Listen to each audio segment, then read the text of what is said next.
I mean, honestly, I couldn't give two shits if the guy's name is Jose, Alex, Pepe, Panchito, Nacho Libre, Chachito, Cholito, Paposito, or whatever. I'm just saying he shouldn't be acting like a little bitch. That's all. I thought Mexicans were supposed to be tough. This guy's been crying like a little bitch for a week. I was forced to the ground. First on my knees, and then flat on my chest. Yay!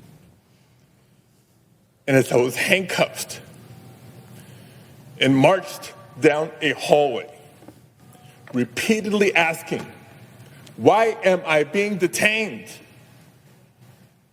Not once did they tell me why. I pray you never have a moment like this. But I will tell you, in that moment, a lot of questions came to my mind. First of all, where are they taking me? Because I know I'm not just being escorted out of the building. Am I being arrested here? Come on, man. No way.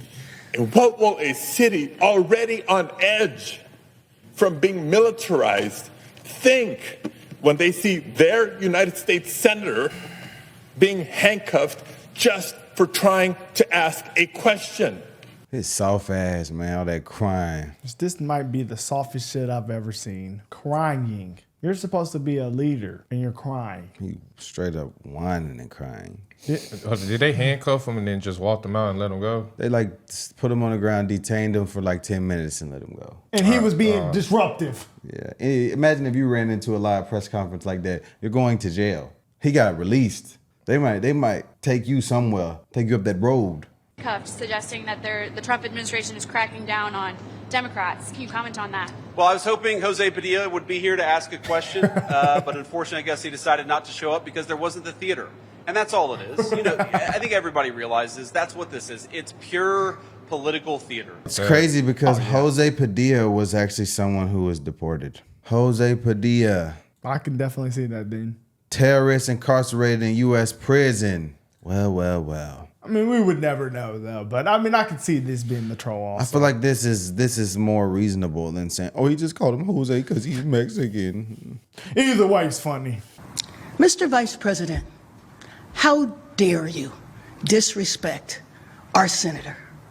You don't know his name, but yet you served with him before you were vice president, and you continue to serve with him today, because the last time I checked, the Vice President of the United States is the President of the U.S. Senate. You serve with him today, and how dare you disrespect him and call him Jose? But I guess he just looked like anybody to you. Well, he's not just anybody to us. He is our senator. Karen, I never want to hear your voice. I never want to see you. I understand why you spoke up because, you know, he's your senator or whatever. But please, the shit you have done is probably the worst shit we have. It's probably the top 3 worst leadership we probably witnessed in this last, I'm not going to say decade, but possibly. You could say decade. It's pretty bad. You think so? Who's worse between her and the New Orleans mayor? She's worse than New Orleans. New Orleans had. I ain't gonna lie, Karen Bass is pretty bad. The New Orleans mayor did something pretty bad, too. Currently the president of the Senate where you serve. He also went to Yale. I assume that he knows your name is Alex Padilla. Your response to him calling you Jose? Oh, he knows my name. He knows my name.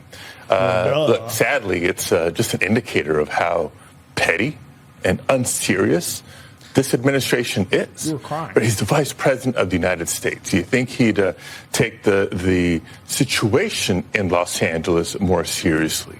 You know, you think maybe he'd take a moment to talk to some of the families who have been impacted, have been terrorized, to feel what's really going on the ground? I mean, you saw him shaking hands with Marines, but did he listen to the Marines? Because we have, you know, the report after report of the Marines, so many of the Marines themselves that don't want to be there. Who would watch this? That's not why they enlisted. Or if not the migrant families, how about the employers who I know are speaking up because they're concerned about their workforce? We've got a lot of important work to do, but this is how the vice president chooses to act, and that says a lot. Who, and you see who's next? The other pussy from New York. This is ridiculous. Bro, hey, bro, are they going to cancel MSDNC, bro? They need to. I don't know, man. That's probably the biggest one. Like, Look at this panel here, guys. 2 gay dudes, 2 fruitcakes, The dude in the middle and a gay? crybaby. Yes. If you don't know he gay, I'm concerned. I was giving him hope. I was gonna give him a little hope. We've Have you heard literally him talk? watched I 100 haven't heard clips him. of him. I forgot to hear him We've talk. literally watched 100 He's one of the clips of him. pussiest ones. I'm sorry. God. Worse than the dude on the right of him. He's on that level. Yeah, they're about equal to me. 2 gay dudes and a crybaby. Who would watch this? Come on, man. No real men are supporting this shit, man. Why Democrat men always crying? Just stay in tune with their true emotions. Gay. I'm pretty sure they sat back and they watched the plays Democrats was running with this diversity shit, and shit got worse. So we're looking at California, thinking how he's a senator. Karen Bass is a black mayor. Okay, they're all elected. They're all elected. I know they are all elected. But them people voting for this diversity shit, I truly think is the reason why California is fucking shits. Diversity is truly not our strength. We're looking at every state, and the people that put diversity first, they suck. J.D. Vance calling Senator Alex Padilla Jose Padilla at a press conference was 1,000% intentional and completely racist. Please try and explain to me how that's not the case. I would love to try to see those mental Fascist. gymnastics. Hitler. So the vice president is in California for some reason or another. I guess he's not getting enough attention from his orange boss man over there. And he said, oh, it's a shame that Jose Padilla isn't here to ask a question. Now, if you recall, Senator Alex Padilla, the Hispanic senator from California, was wrestled to the ground trying to ask a question at a press conference being held by Kristi Noem after clearly identifying himself as a United States senator. So calling him Jose at a press conference when you worked with the man, you served with him in the Senate, is completely intentional. He knows that's not his name. And then saying that it's not enough of a theatrical performance. As a former theater child myself, there are only 2 options when we want to cause a scene. 1, an overly dramatic soliloquy, and 2, a musical number with choreography. Yeah, all right. There is no in between. So please, try and explain to me how this is not intentional and not racist. I would love to see it.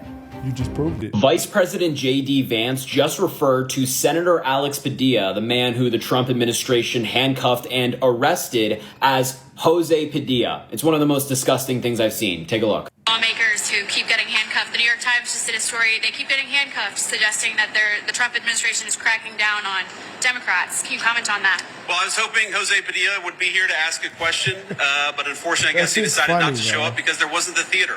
And that's all it is. You know, I think everybody realizes that's what this is. It's pure. See, I know that J.D. Vance is a professional at being a horrible human being and acting as a smug douchebag, but it doesn't change the fact that this is a disgusting thing to say. J.D. Vance knows Senator Padilla's name. They were colleagues. They served in the Senate together. And instead of giving him the respect that he deserves as a United States Senator, J.D. Vance decides to replace his name, change it, make it racist. Wanted to let J.D. Vance know that my senator in the state of California, his name is Alex Padilla. Calculated, strategic, marketing bullshit calling him Jose is the first Latino senator in California, and you know that. Well, you probably don't know that. And let's understand, James David, that was purely calculated, strategic on your part. Can we get some... This shit makes my ears scream. I can't listen to it anymore. I don't like white liberals. We didn't forget though, Harry. I don't like white liberals at all. Vance addressed the Marines in West LA. He sat down with Fox's Bill Malugin for an exclusive interview. Here's a portion of that. So you're here in Gavin Newsom's backyard. Yep. Whole lot going on in the world right now. Sure. Why come to LA right now? Well, first of all, we've wanted to come and check out what's actually going on the ground, show some support to the FBI agents, the National Guardsmen, and the Marines who have been here, I think, bringing peace to what was a very chaotic situation thanks to the leadership of Gavin Newsom and Karen Bass. If you really think about what's at stake here is the basic principle of, do we get to enforce federal immigration law when the people's duly elected president says we've got to enforce our borders? And I think obviously the answer is yes. And what you saw in Los Angeles was really, I think, a conspiracy of the mayor, the governor, and a lot of radical left protesters who are going to say, no, we're not going to let people enforce the immigration laws of the United States of America. We in the Trump administration had a different attitude towards that. Obviously, you've seen that immigration happen all over Southern California. I think we've now restored some order to Los Angeles, and thank God that we did, because I think absent President Trump's leadership, you would have seen the city really spiral out of control, which we don't want. I think it's a beautiful city. It's got a lot to offer, but you've got to be able to enforce immigration law. What's your metric for determining how long the military is going to be here in Los Angeles? Things are calm right now. Are you going to keep them here for a while in case there's more activity? When do you pull them out? Well, I think what the president says, you got to do this case by case, right? See how this goes, see where we are in a few days, ensure that you don't have the increase in rioting activity. I mean, look, when these riots break out, people can't access basic services, stores get destroyed, people's economic life is destroyed, and of course, if the riots really get out of control, you have people violently attacked. So we're going to pull out the troops when we feel confident that level of instability is not going to return. But of course, when that happens and when the president makes that decision, of course, it's easy to put people back in if you feel like that rioting starts to ramp up again. At the beginning of the administration, the idea was worst first, right? Targeting the worst of the worst criminals. Sure. You guys are still doing that, but we're also starting to see Home Depot's getting hit, car washes, agriculture workers. Is the net widening? Because we hear, there's targets, they want 3,000 arrests a day. So are you guys widening the net in terms of who you're going after now? Well, first of all, Bill, let's step back and appreciate just the radical success of the Trump administration. Simply through having a president who cared about border enforcement, we've gone from close to 3 million illegal border crossings per year to actually net negative illegal immigration in this country. In other words, we're deporting far more people than are coming in illegally into our country. That's exactly what should be happening. And that really all it required was a president who empowered federal law enforcement to do the job of enforcing our borders. So, yes, you're right. Now, what do we do? What the president has said is we really want to focus on the illegal immigrants who came during the Biden administration, but also we're enforcing everywhere. In other words, the president has said if you are an illegal immigrant into this country, you ought to voluntarily go back and come through the proper channels because we don't want people who have come into the country illegally just staying here indefinitely. That's not the policy of the Trump administration. We've empowered law enforcement to really enforce the law. Yes, we're focusing on the most violent criminals. We're focusing on people who came here illegally over the Biden administration. But put simply, if you came into the country illegally, if you're not a legal resident of the United States of America, you ought to go back home and come through proper channels. Yes. You know what? I cannot, blame him for saying that after what we seen in Egypt. Egypt was the prime example. You come to my country, and you're not supposed to be here, and you causing a ruckus? Get your ass out of here. That's it. I mean, I just don't understand it. Like, the people are treating this as if, they came illegally, but they're already here, let them stay. No, it's not how this works. You broke the law, that makes you a criminal. Now, the only consequence that you suffer is deportation. I mean, that's a pretty light sentence. I mean, you get to go home where you came from. So I don't see the problem here. I completely agree with JD Vance. Yeah, gotta come through the proper channels. Like, just looking at California and just really thinking about this, man, they truly have the most liberal base of people there. They have black elected officials. They have Gavin Newsom, a white liberal, and they got Hispanic senators. And they're the #1 most moved from state. They got LGBTQ flying. Nobody likes California. The property taxes is high. Like, it's nothing going on good over there. Yeah, people are leaving. That is crazy. The most wokest state is the state that everybody leaving from. So, right like, now. Yeah. I don't understand. It's really nothing else to be, like, shown here. Point blank, period. California sucks. They need new leadership. You guys can't say anything about anybody when you guys are the #1 most moved from state. You guys have to fix that before you say anything. That's point blank, period. Like, you can't point at another team and when your team sucks. It's just too expensive out there. It's a whole bunch of problems. Nobody wants to live there. The guy's burnt down. Like, seemed like.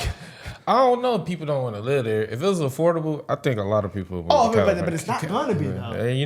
It's like California is beautiful. Like, it is. It's a beautiful place. But Gavin Newsom burnt the whole damn city down. Well, I'm gonna blame Gavin. I'm gonna blame Gavin and I'm bringing Miss Karen. I'm blaming Karen first. I don't know. No water. I think it's definitely a leadership issue from both of them. No, I'm not gonna just blame her. He's definitely involved. He's mayor. It's for really her city. He's the governor. He runs the entire state. He can override her. That took the water from the dam. He let it burn. But she said no water in the dam too. There's water in the dam. Not for argue about that. But I mean, hey guys, look. We seen it, guys. I mean, we're on the right side of history. I'm telling you that. We're out of here. Let us know what y'all think.